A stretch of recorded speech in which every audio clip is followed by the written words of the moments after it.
As National Guards deployed to California, several groups here in New Orleans, they gathered calling for an end to ICE raids as well. More than 100 people protested in front of the federal court building on Poydras Street. WDSU's Jonah Gilmore was there today. Jonah, what was this protest like here in New Orleans? Well, Sella, the group here was peaceful and stayed confined to this area outside federal court. And tonight, the state's attorney general is standing firm in her support for ICE, saying she will stand on the side of law and order. No fear, no hate, no ICE in our state. Everyone has a right to due process the second they step foot on this soil.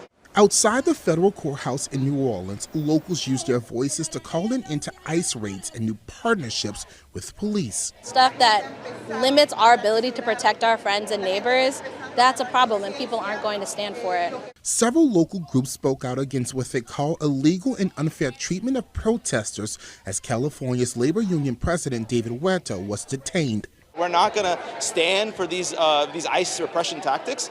These demands echoed over 1,800 miles away in Los Angeles, where chaos erupted in the streets as law enforcement clashed with protesters.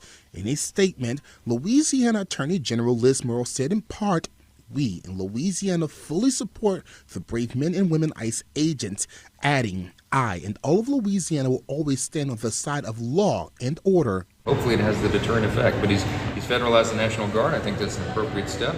They are bringing an end to that chaos. Louisiana Congressman and House Speaker Mike Johnson defended President Trump's move to mobilize Marines and the National Guard to Los Angeles as security concerns grow. We talk a lot in Nuño Mirante about us facing a political storm in this moment. Less than a month ago, Governor Jeff Landry launched Operation Go, a partnership requiring state law enforcement agencies to enforce federal immigration laws, a move the administration believes is essential to bolster public safety. How do we survive storms here in New Orleans? We come together as a community. Neighbors help neighbors. And some protesters I spoke with today say they will continue to participate in weekly protests until they see an end to ICE raids. Now, Sulla, what's so different about the protests we're seeing in Los Angeles and the ones here in New Orleans, they seem to be peaceful. Reporting live outside federal court, Jonah Gilmore, WDSU News.